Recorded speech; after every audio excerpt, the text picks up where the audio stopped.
Okay. Folks, friends, Dobro jutro. Ja sam Stepan Rukavina. I'm the president of the National Federation of Croatian Americans. Welcome, everyone, to our sixth History Series webinar today. And we are so honored to have such a distinguished expert historian with us. As most of you know, the NFCA-CF group is very involved in many public affairs, diplomatic, culture, and sports initiatives, which are a priority to our Croatian American community.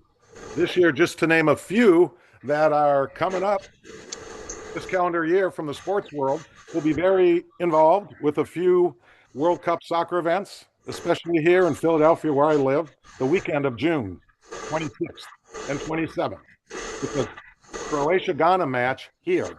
And there'll be quite a few 250th anniversary events going on around the city of brotherly love, too. There's still time for you all to submit a request to FIFA through January 13th, coming up quick, to buy up 4 tickets, or to have a chance to buy 4 tickets at face value for a Croatian World Cup soccer match.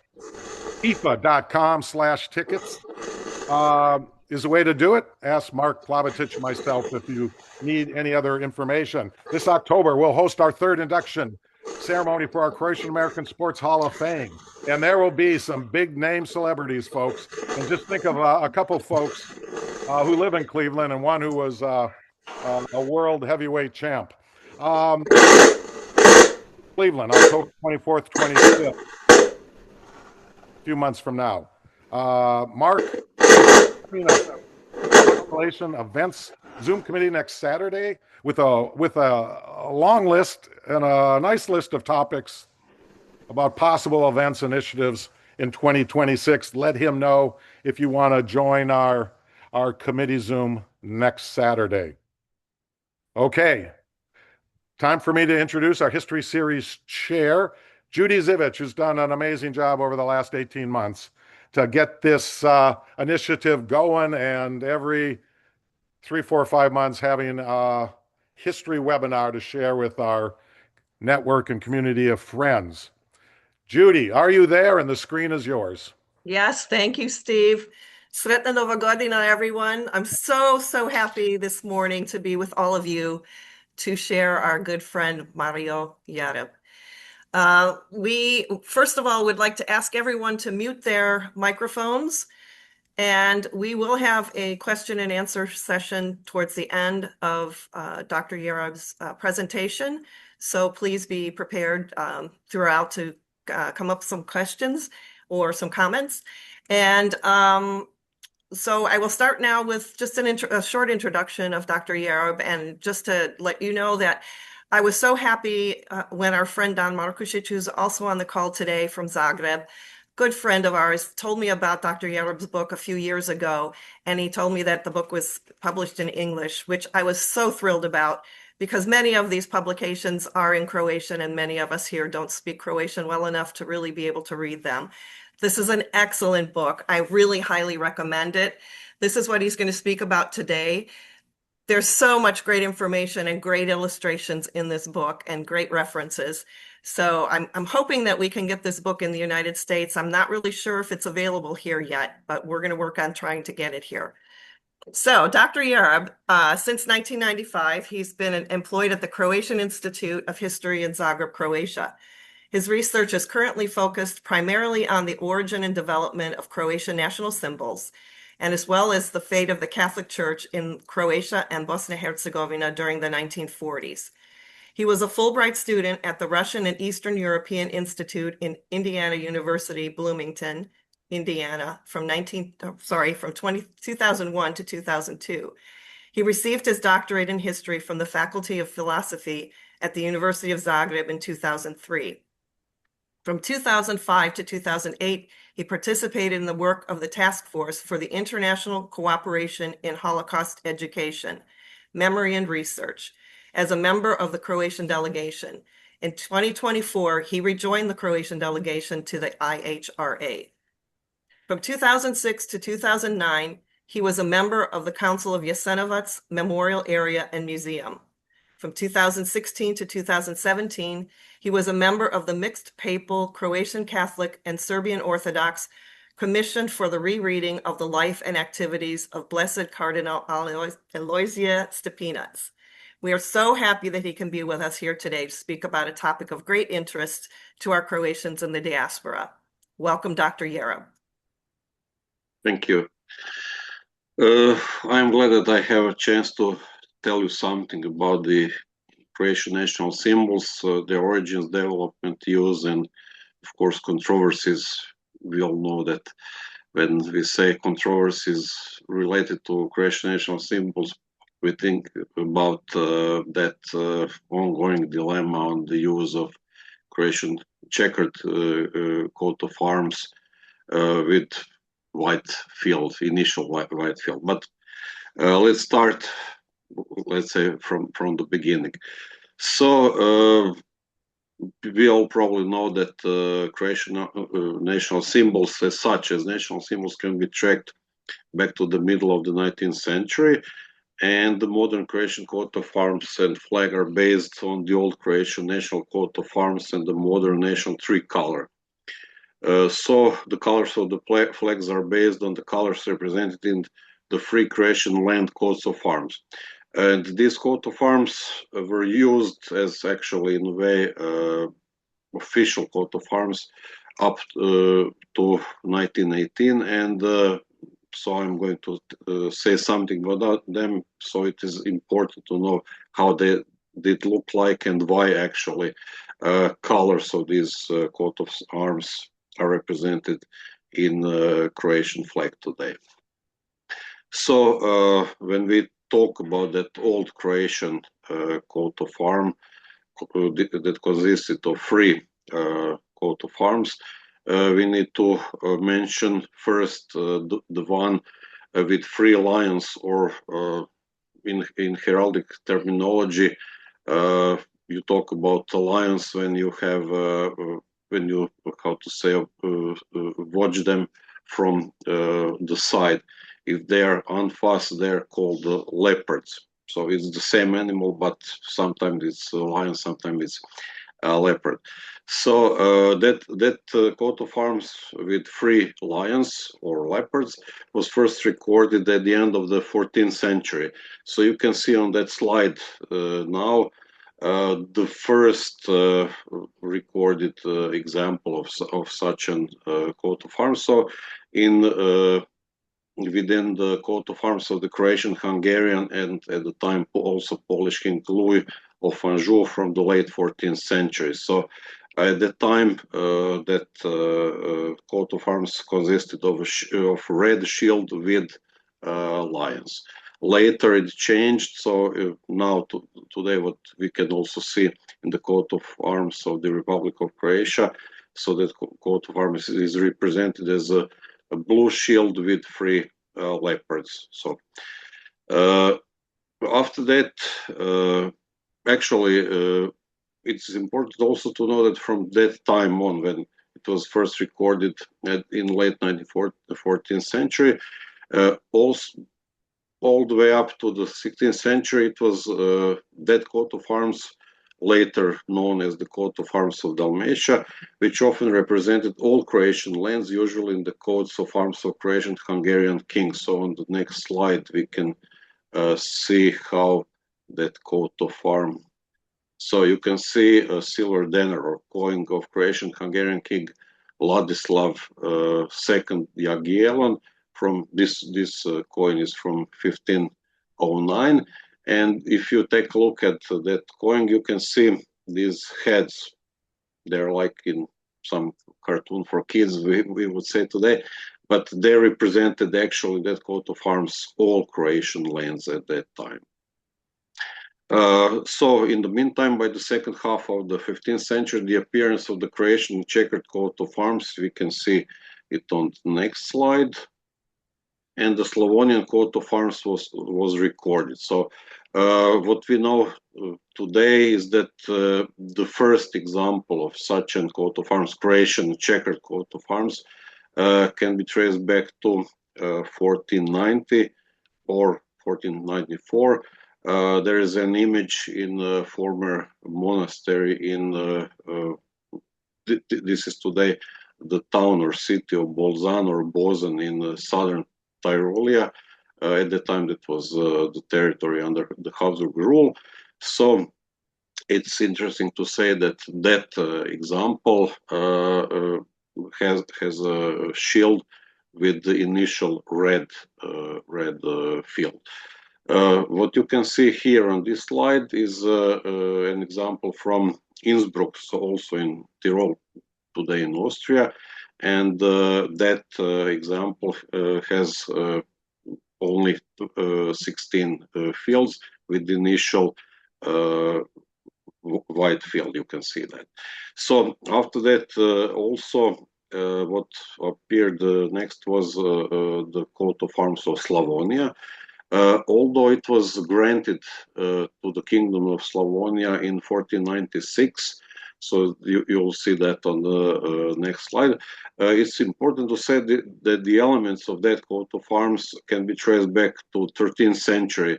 So-called banal denars or silver coins from 13th century bore an image of Martin or Kuna on one side of that coin, and later that Kuna or Martin became heraldic, symbol of Slavonia. So you can see now that armorial of the Kingdom of Slavonia is granted or given to the Kingdom of Slavonia by King Vladislav II Jagiellon in December 1496. Since then, the coat of arms with leopard heads has been commonly considered the coat of arms of Dalmatia, and the checkered coat of arms, the Croatian coat of arms. You can see some of these examples on the following slides, slides 7 and 8. We are waiting for slide 7. So, example from 1499, and another one from Nuremberg, today in Bavaria, in Germany. So on the next slide. So you can see that usually both coat of arms of checkered coat of arms of Croatia and coat of arms of Dalmatia were shown in such places, like on that emperor's window in Nuremberg from 1514. So what is also important to note that from the beginning of the 17th century at the latest, these three coats of arms together formed the coat of arms of the Croatian state at that time, which was known by its common name in the 19th century, the Triune Kingdom of Dalmatia, Croatia, and Slavonia. Considering that today's Croatian national symbols are based on the Croatian checkered coat of arms and on the red, white, and blue tricolor that was created in the middle of the 19th century, attention should be paid to the historical use and development of this coat of arms. Today, it is possible to say that it was used several decades earlier. The oldest, as I said, the oldest known example dates from the period between 1490 and 1494, but the first one that was really created or appeared in Croatia itself is the one from 1527. That this coat of arms was used as the coat of arms of the Kingdom of Croatia on the seal of the kingdom, or Sigillum Regni Croatiae in Latin, which was attached to the charter by which the Croatian nobility elected Ferdinand I of Habsburg as the Croatian king on January 1st, 1527 at the Settingrad Assembly. The Croatian checkered coat of arms was used for the first time as the coat of arms of the Kingdom of Croatia and Croatia itself, what I already said before. But what is also important to say is that if you take a look at the shape of this coat of arms, it's very unusual for that time period. So for the, let's say, first half of the 16th century, at that time, coat of arms would usually be represented on a shield. here we have a table. So that's probably an indication of its, how to say, old origin, or probably it can be traced back to earlier centuries. So the problem is that this is the only this is the oldest coat of arms preserved in Croatia, or actually today it is in Vienna, in the archives of Vienna, but we know where it was made and attached to that charter. I have to apologize for this.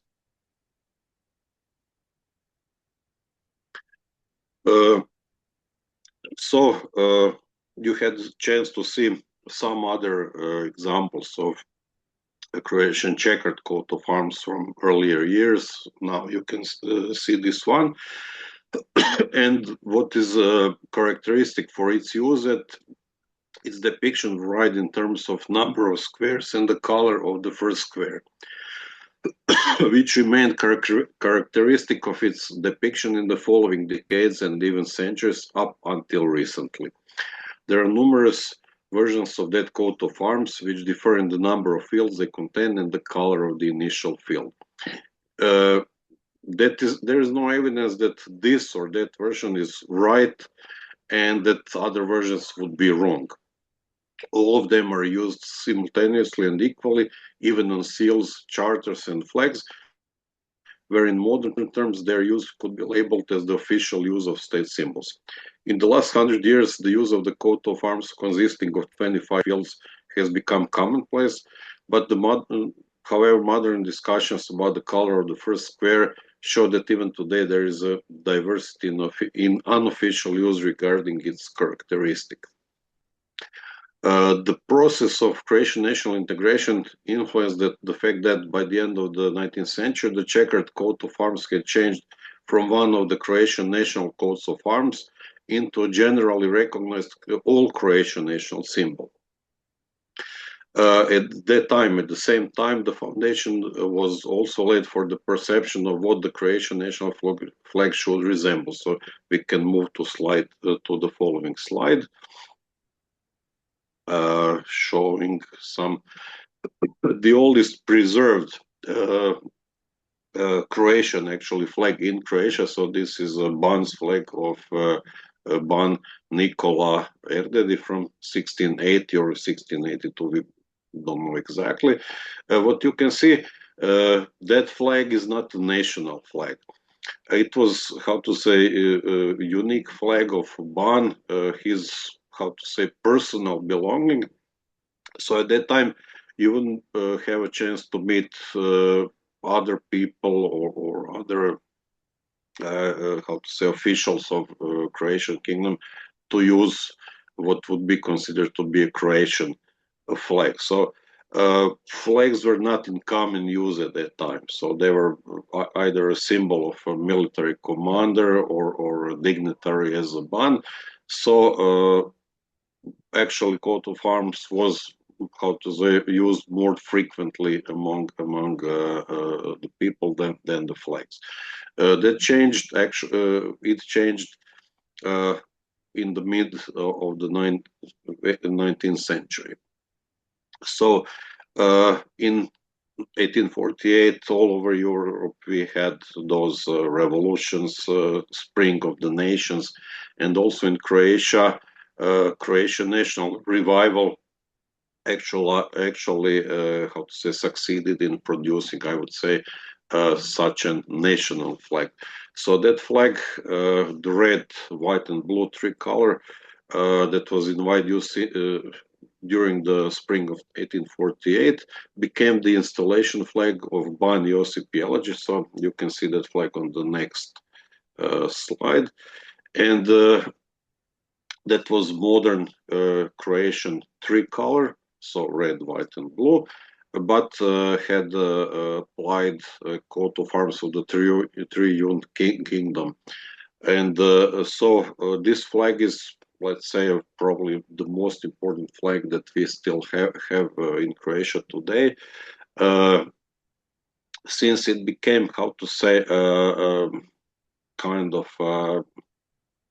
first Croatian state's flag as such, and I would say that all other flags since that moment followed the appearance of that flag. So since then we have Croatian tricolor with Croatian coat of arms, and today, as we all know, Republic of Croatia and Croats in Bosnia and Herzegovina have such flags, so Croatian tricolors. We owe that to Ban Jelačić and the fact that he accepted that tricolor, and he was installed in the in office to become a Ban on June 5th, 1848, and today we celebrate that day in Croatia as Memorial Day of the Croatian flag. So actually flag is preserved in Croatian Historical Museum.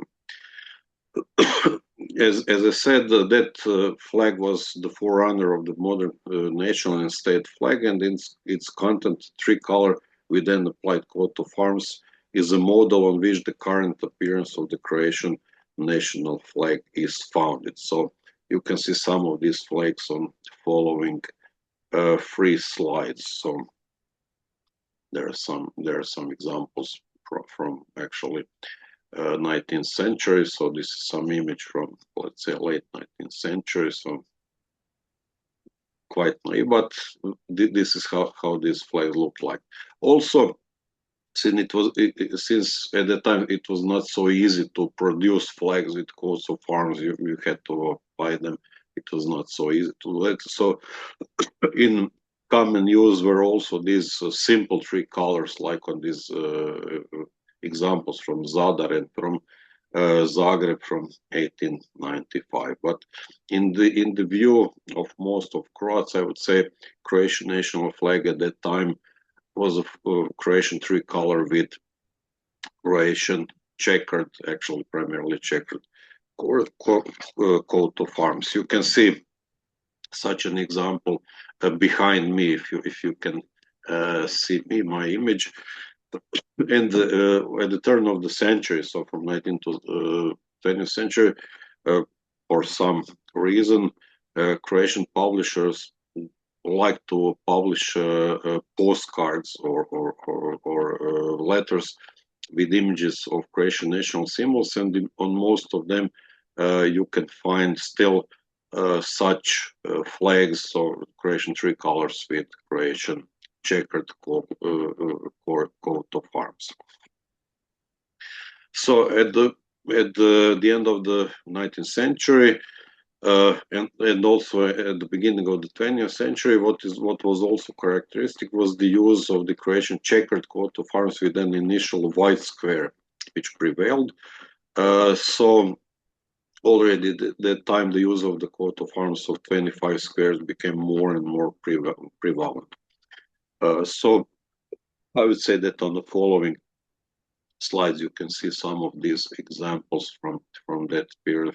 For example, this postcard you can see now contains such a coat of arms. So it was not generally accepted, but most of coat of arms used among public in Croatia, in Croatian lands, were like these, with initial white field. So in the middle of the World War I, such a coat of arms received a kind of recognition as the generally recognized Croatian coat of arms with the adoption of the small coat of arms of the Austro-Hungarian monarchy in 1916. When it represented all the Croatian lands as part of the coat of arms of the eastern part of the monarchy, which was also known as the lands of the crown of Saint Stephen. This is next slide. You can see that example. So from 1916. I need to apologize, but I can hardly say something. But of course, I'll continue to say something on Croatian national symbols. The collapse of the monarchy in 1918 sent this coat of arms into the throes of history, and the newly created state in which the Croatian lands entered at the time accepted it as a generally recognized Croatian symbol. In the coat of arms of the new kingdom of Serbs, Croats, and Slovenes, it was precisely this coat of arms that represented the Croats, although the new state was largely a denial of Croatian rights and interests. In the first version of this coat of arms, the Croatian checkered coat of arms began with the white square and consisted of 20 fields. You can see on this slide that that example from December 1918. So next slide, please. In February 1919, a version consisting of 25 fields with an initial red field was adopted. So you can see actually the version of the coat of arms of the Kingdom of the Serbs, Croats, and Slovenes, later Yugoslavia, that was in use from 1921 to 1941. But the appearance of the Croatian coat of arms was the same also in that version from 1919. So it looked pretty the same with some details, that were different in that version from 1919. However, at that time, nobody actually did care about what we consider to be very important today. What was actually the question of the color of the first or initial field of Croatian checkered coat of arms. So nobody did care about it, and that was not a topic at all at that time. So representatives of Croatian society and politics didn't pay any attention to the problems of the color of an initial field of the Croatian checkered coat of arms then or even afterwards. It can be said that the coat of arms with an initial red square was widely accepted. So, for example, it was widely used on the flags and symbols by the leading Croatian party at that time, which since 1925 appeared under the name of the Croatian Peasant Party. During the first decade of the existence of the first Yugoslav state, the independent use of Croatian national symbols was relatively free and not brought under question. So please, next slide. So on this slide, you can see two examples. So that one on the left is one symbol of the Croatian Peasant Party, or at that time that was Croatian Republican Peasant Party. So you can see here Croatian checkered coat of arms with initial red field.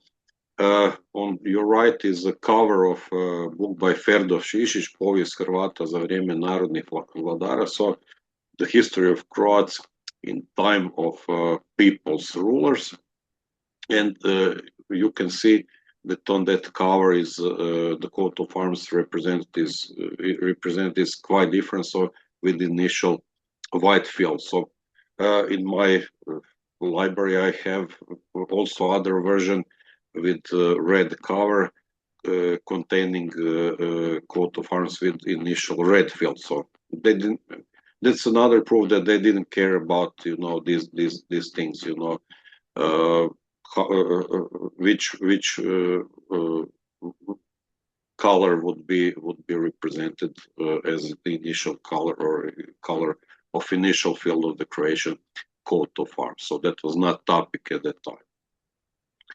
The introduction of King Alexander's dictatorship, which among other things by creating a unified Yugoslav people had the objective of erasing so-called tribal differences as the main culprit for the instability of the Yugoslav state, resulting in de facto ban on the independent use of Croatian symbols. So even before, sometimes you could be, punished for the use of Croatian national symbols, their independent use, but in most of cases, it was free to use them. Now, after the King Alexander introduced his dictatorship, this was really banned, and many people were imprisoned, beaten, punished in other ways for displaying, let's say, Croatian flag or Croatian coat of arms, independently from other Yugoslav symbols.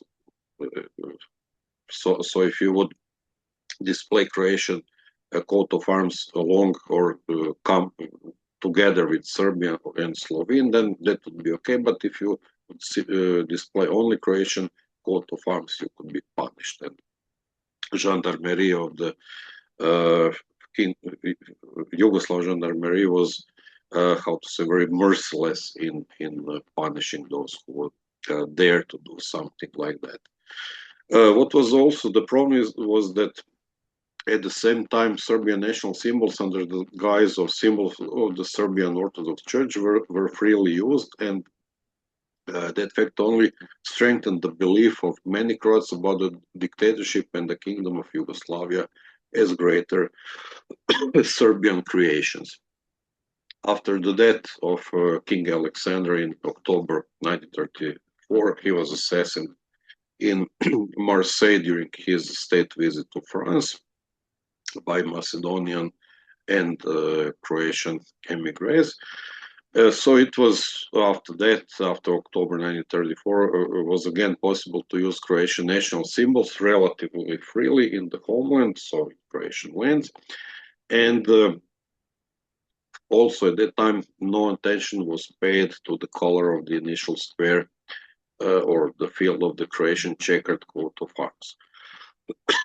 Coats of arms, also those applied to flags, were used en masse by members and supporters of the Croatian Peasant Party, so main Croatian party, and actually at that time the only Croatian political party, and organizations under the auspices of the leading of that party.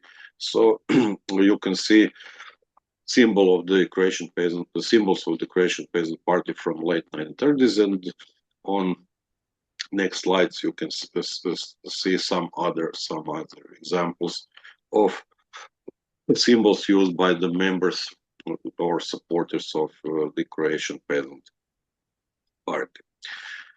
In addition to the predominant use of coats of arms with an initial red square, coats of arms with an initial white square were also used on some occasions. Abroad, so primarily in Americas, in Western Europe, among the political emigres, since the early 1930s, operating under the leadership of Ante Pavelic, is the Ustaša organization, which mainly used the checkered coat of arms with the first white square as part of the organization's symbol. So on that stamp you can see also Ustaša symbol, and the version of the coat of arms they actually used more than other versions. So a shield with 25 fields with initial white field. The same can be said about the Croatian checkered coat of arms as part of the emblem of the Croatian Home Defense or Hrvatski Domobran organization that was widespread in the United States, in Argentina, Brazil, Belgium, and in some parts of northern France where there were many Croatian workers working at that time. So you can see the cover of Croatian Domobran Almanac for 1936 that was published actually still in Argentina, and you can see the emblem of Hrvatski Domobran from that period.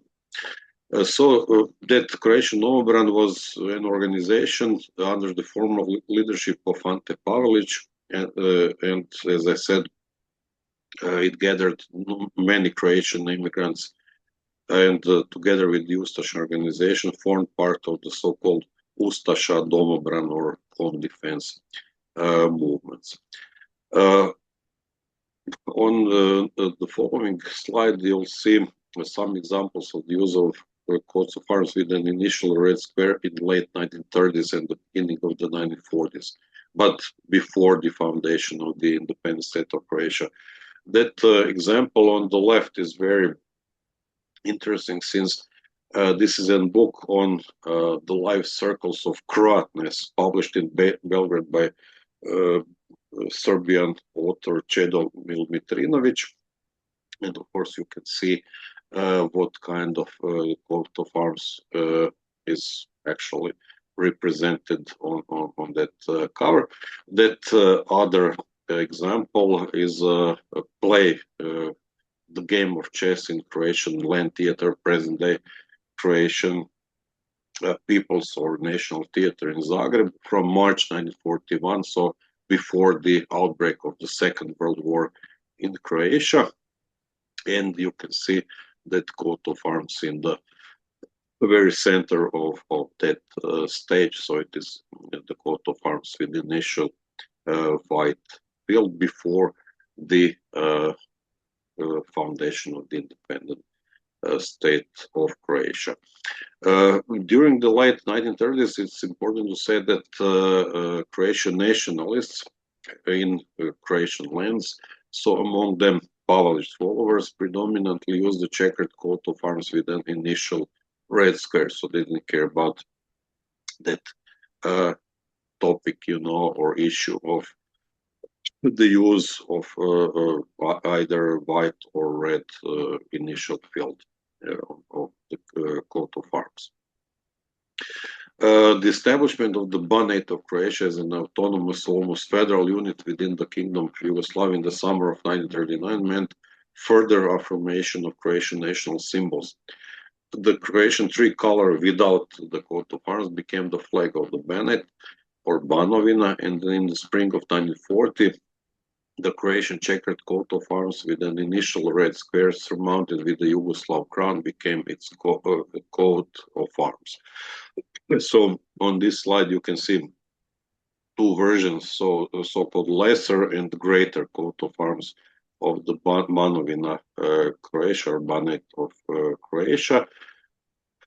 It was, how to say, typical for them that both versions, how to say, also contained Yugoslav state symbols such as Yugoslav crown or the crown of the Karađorđević dynasty, and that greater coat of arms was also contained that Yugoslav actually white eagle, two-headed white eagle. Everything changed of course in April 1941. So please, next slide. The establishment of the independent state of Croatia in April 1941 confirmed that the tricolor and the Croatian checkered coat of arms were the foundation which the symbols of the new state were based. The appearance of the coat of arms of that new state was determined by the Article 1 of the provision on the state coat of arms, state flag, poglavnik's flag, state seal, seals of state, and self-governing offices, dated April 28, 1941, and published on April 30th, 1941.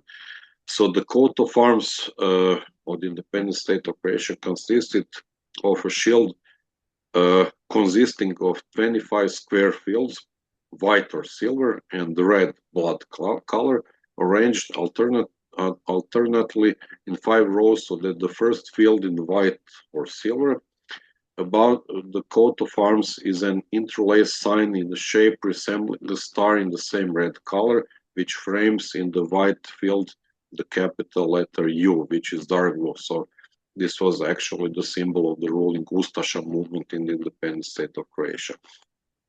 The appearance of the state flag is defined in Article 2, according to which it is a flag with 3 horizontally placed fields, namely the highest red color of blood, below it white, and below that one blue. In the middle of the white field is the state coat of arms of the independent state of Croatia without the triple interlace.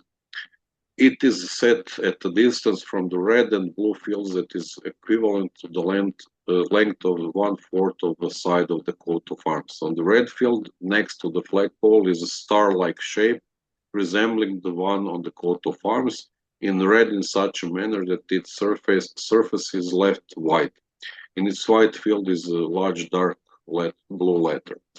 So those descriptions of the coat of arms and flags show that their appearance was described in detail, and that these versions without this star-shaped interlaced sign and the letter U cannot be considered the coat of arms and flag of the independent state of Croatia, or what you can find in media today, that such symbols are labeled as the so-called Ustasha coat of arms and flag.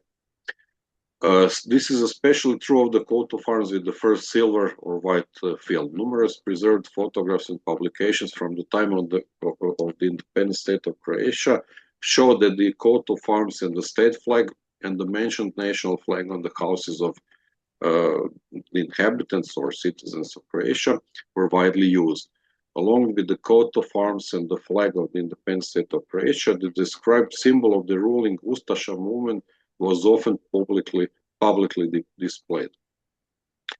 Due to the frequently used the term Ustasha flag in media especially, one may think that there was a special flag of the Ustasha movement, but something like that never actually existed. So Ustasha movement or Ustasha organization before that, before 1941, actually didn't have any flag.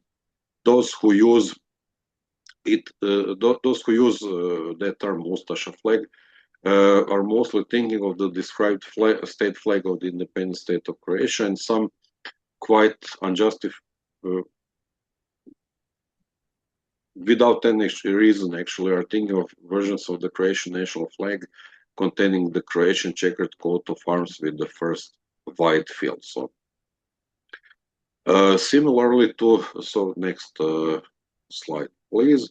Similar to the authorities of the independent state of Croatia, who by inserting a schematic Ustasha symbol onto state symbols clearly stated that the Ustasha movement had a monopoly of power in the state. Yugoslavian Croatian communists and the Communist Party of Yugoslavia and the Communist Party of Croatia as part of it, as the leadership of the Tito's partisan movement, inserted the symbol of their ideology onto national symbols, a five-pointed red star. As part of the partisan movement, there was no official use of national coats of arms, but flags were almost exclusively used. So already in October 1941, the Croatian Tricolor had a five-pointed red star applied to it, which was also worn by partisan fighters as a symbol on their caps. Also, the use of red party flag with a sickle and hammer was widespread. So occasionally in the last war years, flags with the Croatian checkered coat of arms were sometimes used, to which the five-pointed red star was often applied, and the use of which is mainly related to members and supporters of Croatian peasant party who joined the partisan movement. The victory of the partisan movement in the war, so in 1945, and the resurrection of the Yugoslav state under the leadership of the Communist Party of Yugoslavia and the establishment within it of federal Croatia in summer 1945, it became People's Republic of Croatia, have brought nothing new in the use of flags and symbols in general. The flag of the People's Republic of Croatia was the Croatian tricolor with an applied five-pointed red star in the center of the flag. And initially, an emblem was used instead of the coat of arms, the base of which was again a five-pointed red star. The adoption of the Constitution of the People's Republic of Croatia in January 1947 also stipulated the appearance of its coat of arms, the basis of which, regardless of the fact that it was modeled on Soviet heraldic designs, was the Croatian checkered coat of arms consisting of 25 squares. You can see it on this slide, and here you can see that in the very center of that coat of arms there is a Croatian checkered coat of arms with initial red field. However, in the description in the Constitution, you don't have any line that would say that that coat of arms should start with red or white field. It was just stated that in the center of the coat of arms of the People's Republic of Croatia, there is so-called historical Croatian coat of arms, nothing else. But in most of cases, it was, how to say, displayed in this way with the initial red field. But later you could also find examples of the coat of arms of the People's, or later Socialist Republic of Croatia, with containing checkered coat of arms with initial white field. So you can see some examples on the next slide.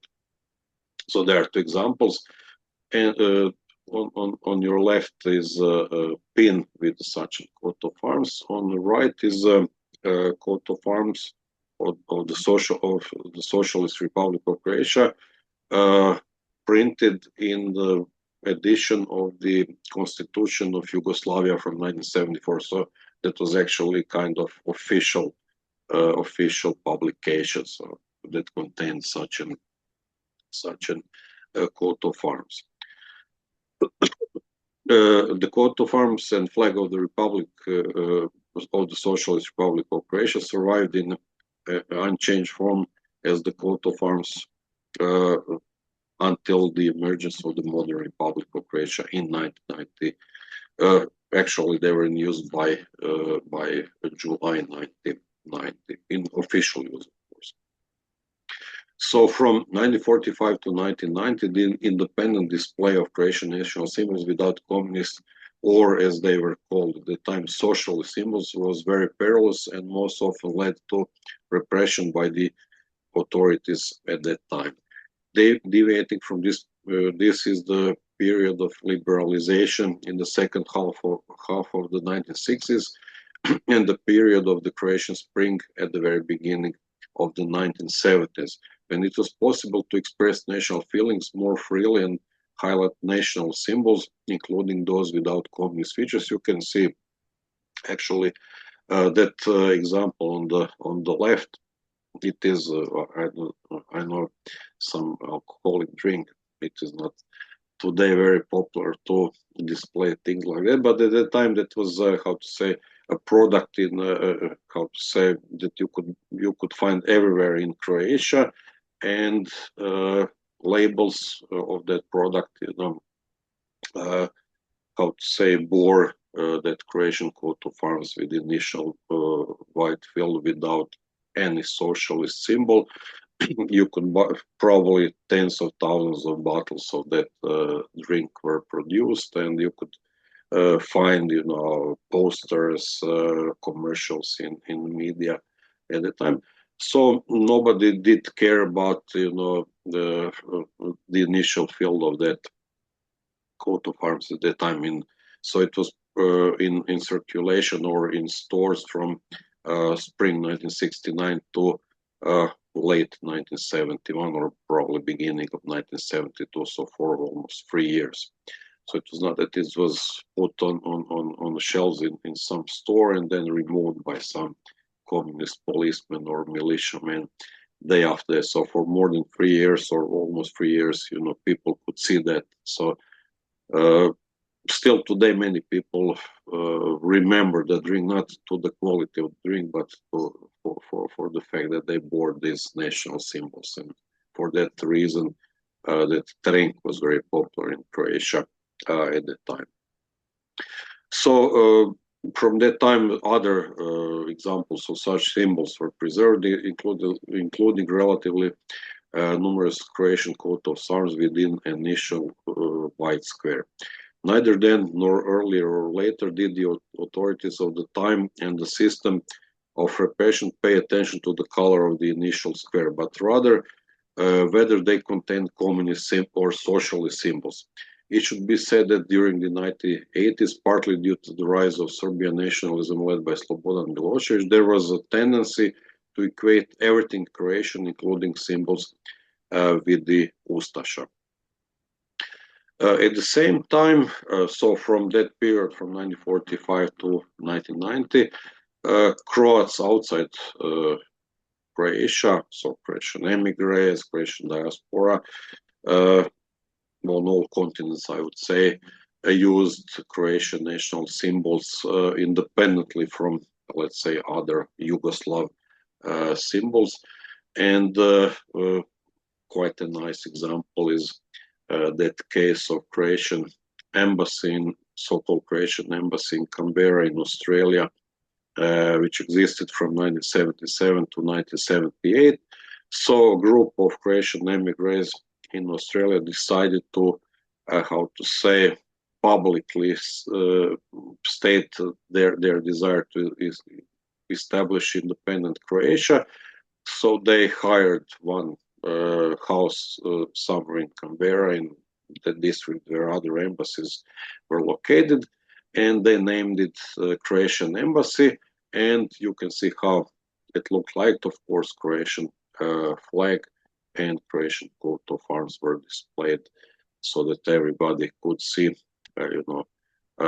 how they looked on Croatian national symbols and what they think at that time that symbols of future Croatia should look like.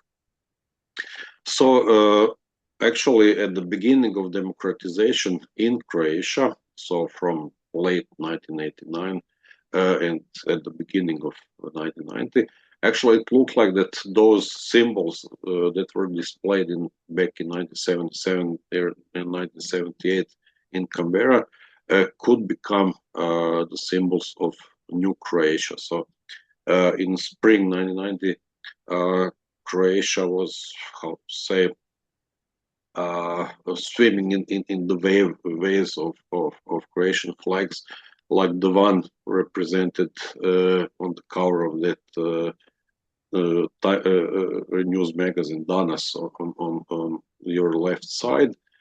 And actually, everybody expected after the Croatian Democratic Party won elections and planned to establish new government, that such symbols would be adopted as the symbols of a new Croatia or Republic of Croatia. So for everyone, it was clear that the symbols of the Croatian Republic or Croatian state could not remain the former symbols of the Socialist Republic of Croatia, but symbols that would be based on popular Croatian national symbols, the Croatian Tricolor and the 20-field checkered coat of arms. In doing so, the question of the color of the initial square was raised, especially since it seems that, as I said, due to the public and mass use of coats of arms with an initial white square in the first half of 1990, it was destined to be white. However, President Tudjman was, as we all know, also a historian, was in a way cautious. So he tried to find the best way how to decide what kind of Croatian coat of arms would be adopted. So he summoned a committee of leading Croatian experts on heraldry, history, vexillology, some designers and others. So that committee, during, as far as I know, during June and July 1990, gathered and actually stepped out with the opinion that it would be actually better for Croatia to adopt a coat of arms with initial red field, so 25 fields, but initial red field. And actually, in July 1990, some amendments to the Croatian constitution were adopted, and with those amendments, Croatian coat of arms with initial red field was adopted. So it was July 25, 1990, when that version of the coat of arms was adopted. That was not, how to say, final decision of how Croatian symbols of the Republic of Croatia are going to look like. So you have on your right side one version of how could they look like. So it was published on some booklet published by the presidency of Croatia, probably in August or September 1990. What we have today, coat of arms and the flag of the Republic of Croatia, was adopted by the special law adopted on December 22nd, 1990. So it was before that it was decided it would consist of a Croatian checkered coat of arms with the so-called crown, consisting of 5 regional or old historical Croatian coats of arms.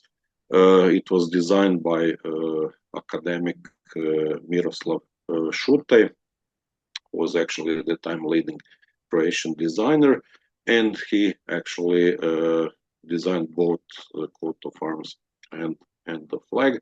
I have to say that at the very beginning I didn't like, that solution, especially due to the fact that for some hurry or something like that, first versions of flags and coats of arms that were printed and produced were not following, exactly, what academic Šutej designed, so they differed in many ways. Today the situation is much better. If you take a look at what you can find now, it looks much better than those first examples of flags and coats of arms of the Republic of Croatia produced in late 1990 or in following years. What is also important to say that along with the coat of arms and flag of the Republic of Croatia, we also have as official or semi-official symbols, symbols of the Croats in Bosnia and Herzegovina. So we can see some other. So this is how Croatian, the symbols of the Republic of Croatia look today, following exactly design of Miroslav Šutej from 1990. And on the next slide, you can see the symbols of the Croats in Bosnia and Herzegovina. So in this form, this shape, as we can find today, they were adopted in late 1992 as the symbols of the Croatian community of Herceg Bosna, later Croatian Republic of Herceg Bosna, and now they are widely accepted by Croats in Bosnia and Herzegovina, by Croatian institutions and Croatian officials in that land, as the coat of arms and the flag of the Croats in Bosnia and Herzegovina. So both symbols of the Republic of Croatia and of the Croats in Bosnia and Herzegovina are based on the same pattern. So Croatian coat of arms, 25 fields with the initial red field, and flag is Croatian tricolor with Croatian coat of arms applied to the center of the flag field. So I think it's time to stop now. I need to apologize for coughing and things like that, but I hope you could understand what I was telling you, and that's it. So. Mm-hmm. But I have a question if it's appropriate at this time. Can I ask you a question, Mario? Yeah, sure. Okay, thank you very much for your presentation. It was really excellent and informative. I want to go back to the poster of the Hrvatski domobran, and in the shield there, in the upper right hand, was an arm with a scimitar, with a sword. And I was wondering what that was. So that coat of arms was the coat of arms of Bosnia and Herzegovina. So such a coat of arms was in use as the coat of arms of Bosnia and Herzegovina during the Austro-Hungarian period. Okay. So, and Croats, after that, they continue to use it as the coat of arms of Bosnia and Herzegovina. So that's why it is there. Great, thank you. Do we have any other questions? Feel free.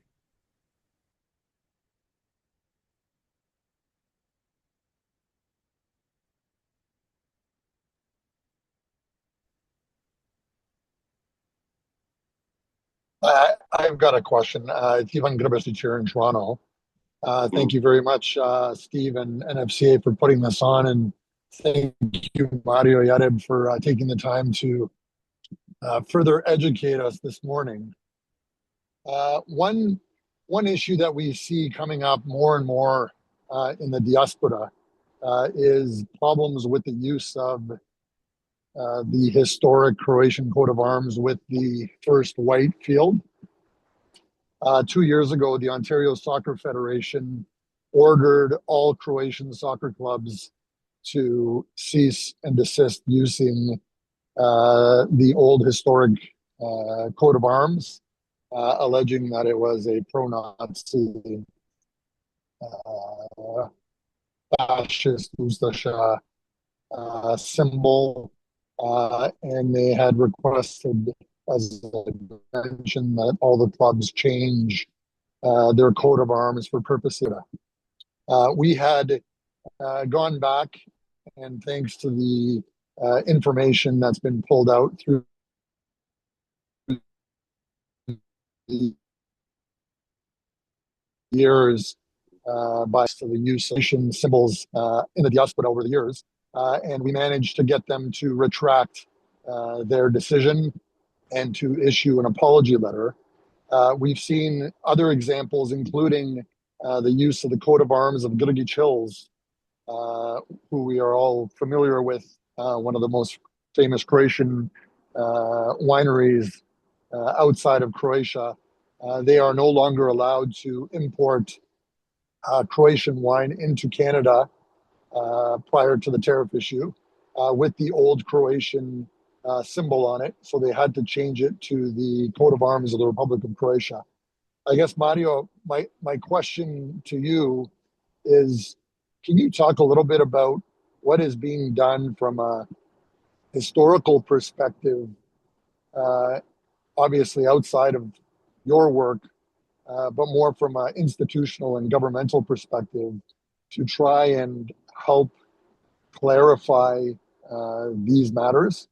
We find that we are undertaking these defenses a little bit on a case-by-case basis on our own outside, and we're wondering whether or not you think there would be any institutional support in addressing some of these topics.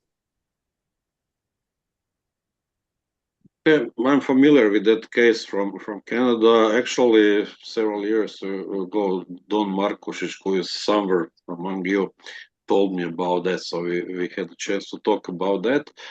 And since that old version, as you call it, of the Croatian coat of arms is not official symbol of the Republic of Croatia, so Croatian authorities didn't have, how to say, a mandate to react in that way. But Croatian historians and the recently Croatian Academy of Sciences and Arts, brought some resolutions. We are writing books like I published, and are trying to influence, actually, to, how to say, give some tools to Croats outside Croatia to stand for such symbols that are using.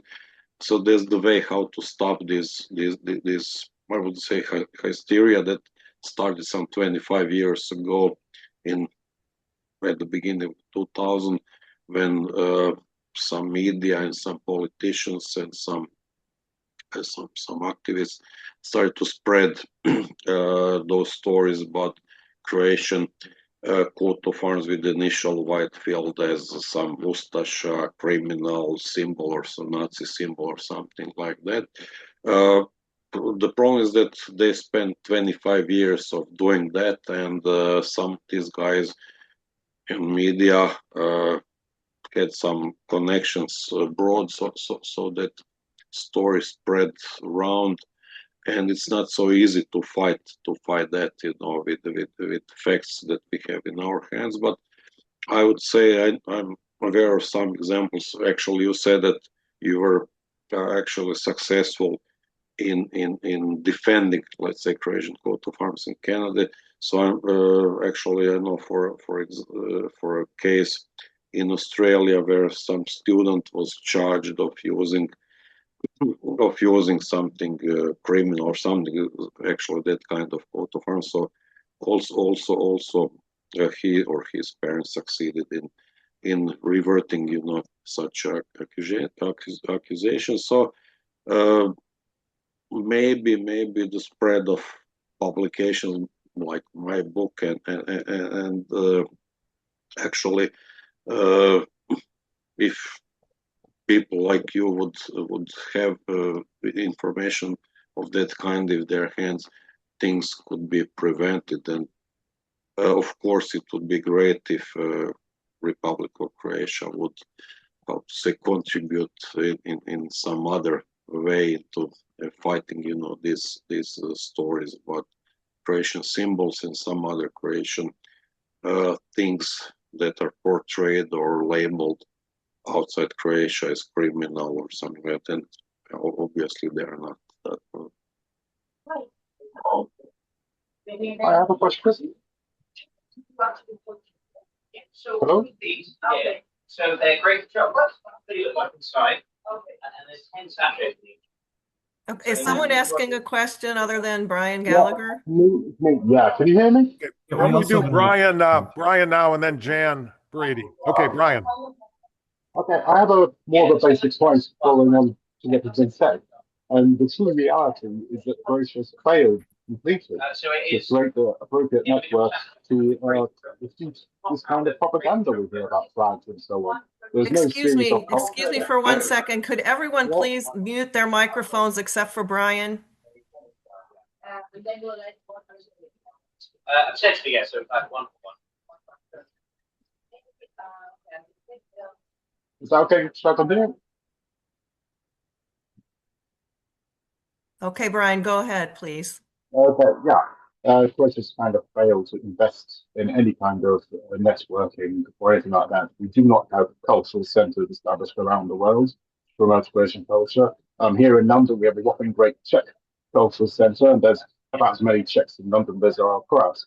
This hasn't been done. This is why we have these problems. Why is it that you guys have put Mario Jareb onto this forum here? Why isn't the Croatian government getting Mario, sending him all around the world, to all the embassies around the world, to give talks on the Croatian flag and invite academics, journalists, and whatnot? Why aren't they doing that? That's what a serious government do, and that's what others do.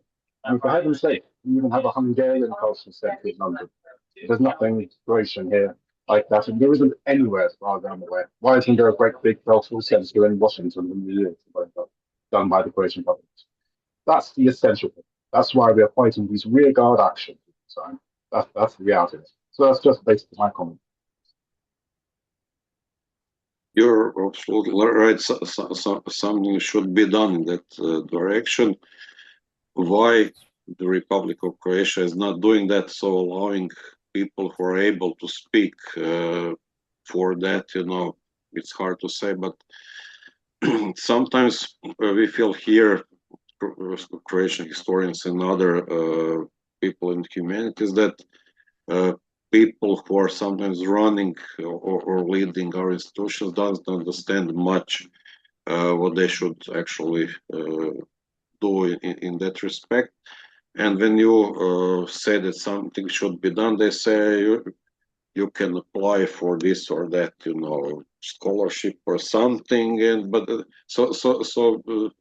generally speaking, Croatia doesn't have some strategy in how to say, informing the world about itself. That's a general problem. And then, of course, saying about the real character of Croatian national symbols should be placed within that. So Okay. That is a problem. I agree. Professor Jareb, we're going to continue this if you can for another 6-8 minutes. I'm going to stop the recording in a few seconds here. But what a great presentation. Really spot on questions by Ivan and comments by Brian. Judi, why don't we take 3 more questions? But thank you everyone for joining us today. And we're going to stay on here for at least 3 more questions. Thanks, everyone. Yes, thank you, Steve. I'm sorry I can't see the chat previews from my screen because I'm not hosting, so I can't see if there's any questions in there. But if anyone has any questions, please just speak up. We have a chance for 3 more questions, and I There's a can't couple really questions. see.